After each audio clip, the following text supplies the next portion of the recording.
So I've been thinking a lot, and one thing I've been thinking about is vocation because the Institute has a lot of celebrations in this time.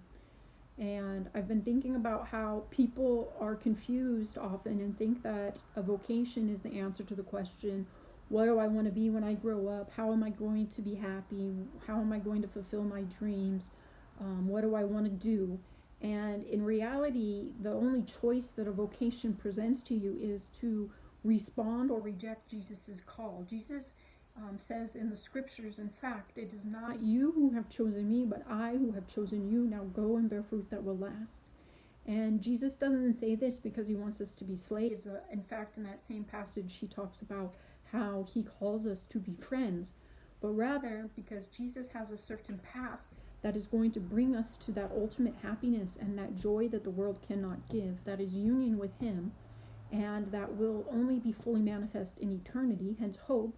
And Jesus has a path for that, and not only for that, but for us to help other people get to know him and to love him along the way. And so he calls us to that path, and then we have the chance and the opportunity to follow him. So vocation is about following Jesus. How am I going to follow Jesus? My vocation, I recently reflected on the joy of our vocation, and I can say that my vocation, quite frankly, if I'm blunt, it's not fulfilling any dreams. My vocation is not the answer to my childhood or adolescent desires. I never dreamt really of doing this. I mean, even imagined doing this. I do not do daily what I love to do. However, my vocation has brought me so much joy, a joy that goes well beyond feeling happy, because my vocation has brought me closer to Christ, and because when I doubt just about everything else, I can be sure that I am doing God's will.